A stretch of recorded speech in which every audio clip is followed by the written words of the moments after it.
Trabajo en una cadena de farmacias muy conocidas en México. En esta, además de vender medicamentos, se ofrecen consultas médicas a bajo costo. Anteriormente, había escuchado que en muchas de estas farmacias han ocurrido sucesos paranormales. Y curiosamente, desde que entré a trabajar aquí, he sentido una atmósfera extraña, sobre todo cuando estoy en el turno de la tarde. Y en una de esas ocasiones me ocurrió lo siguiente. Eran aproximadamente las 10 de la noche. Estábamos por cerrar el local contiguo, que es donde se encuentra el consultorio médico.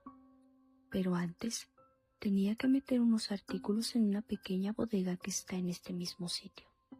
Cabe mencionar que para llegar al consultorio y a la bodega, se tiene que cruzar un pasillo. Este conecta con la sala de espera. Cuando terminé lo que tenía que hacer, apagué la luz y caminé a la salida. Y justo cuando iba a cerrar la cortina, escuché una voz que decía: «Por favor, no cierres, no me dejes aquí sola». Quedé horrorizado. La voz venía de adentro, como si alguien estuviera en la sala de espera. Nuevamente se escuchó la voz, seguido de un lamento. De inmediato le llamé a mi compañero de turno y con mucho miedo entramos, pero no había absolutamente nadie. Me costó mucho terminar esa jornada laboral, ya que me sentía muy intranquilo y no era capaz de ir a cualquier sitio de la farmacia sin sentir miedo. Hace 25 años estábamos mi esposo y yo en nuestra casa. Teníamos apenas unos meses de casados. Era el mes de octubre, en plena temporada de lluvias. De manera repentina, un trueno nos despertó. Eran las 3 de la mañana. Mi esposo prendió la luz, pero al instante ésta se apagó. De pronto, se comenzó a escuchar un sonido muy extraño, como si alguien arrastrara unas cadenas. Nuestra habitación tenía una ventana que daba a la calle. Me asomé y para mi sorpresa había una mujer caminando a mitad de la calle. Tenía un vestido blanco, largos y negros cabellos, y en sus pies traía unas largas cadenas. Rápidamente cerré la cortina y me senté en la cama. Mi esposo se asomó y vio también a ese ser, pero para su sorpresa se estaba acercando a nuestra ventana. De inmediato se retiró y me dijo que no hiciéramos ruido. De pronto se comenzaron a escuchar golpes en la ventana, acompañado de un lamento horrible. Este ser estuvo golpeando aproximadamente 1 minuto, que para mí fue el más eterno. Yo no podía parar de llorar. Mi esposo me estaba tranquilizando.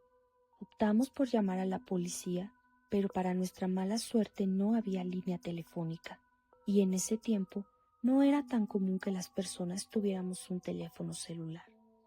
Mi esposo se asomó nuevamente por la ventana, pero ya no había nadie. Me costó mucho volver a dormir con tranquilidad. Sin duda, es la experiencia más tenebrosa que he tenido en toda mi vida. En el año 2003, una tía muy querida enfermó gravemente. Ella tenía un padecimiento del cual se tenía mucho desconocimiento en ese tiempo, y por ello nadie quería hacerse cargo de ella, ya que tenían miedo a contagiarse. Sin embargo, yo me ofrecí a cuidarla y a pasar con ella sus últimos días. En una ocasión, ella me dijo: «Hija, cuando yo pierda la vida, no quiero que me velen. Mi deseo es que de inmediato me lleven a sepultar». Yo le prometí que así sería. Lamentablemente, a los pocos días mi tía dejó este mundo. Todos me reclamaban y me cuestionaban duramente respecto a por qué no la íbamos a velar. Yo solo les respondía que esa era la voluntad de mi tía y debíamos respetarla. Más tarde, nos pidieron entrar a vestir y arreglar a mi tía. Nadie más de mi familia quería hacerlo, así que entré yo sola.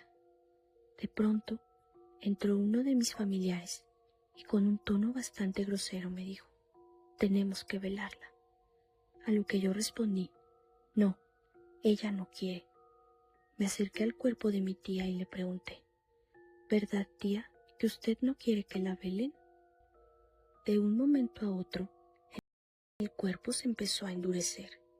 Así que le hablé y le dije, no se enoje, tía, yo haré todo lo posible por cumplir su última voluntad. Salí después de haberla cambiado, y ya venía la carroza para llevar su cuerpo. Afuera estaban mis familiares pidiendo a gritos que sea velada. Realmente era un momento difícil, y mi familia solo volvía más tenso todo esto. Así que algo harta les dije, está bien, vamos a velarla.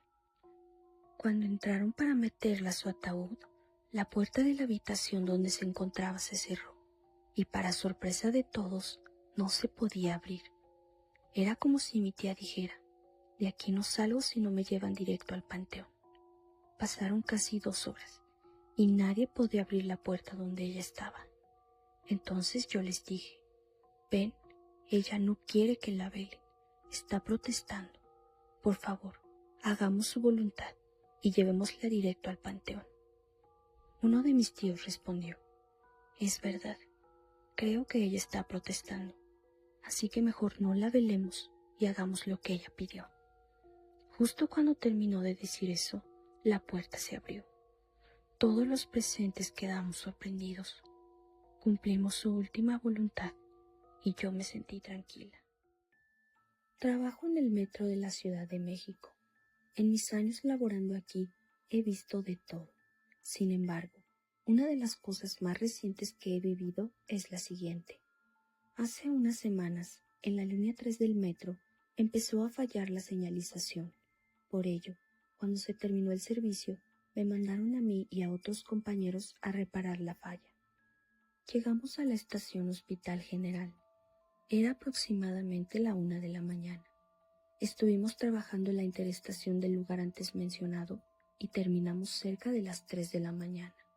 De pronto, uno de mis compañeros preguntó, ¿escucharon eso? Todos volteamos a vernos muy extrañados. Guardamos silencio y de pronto escuchamos un lamento. Mamá.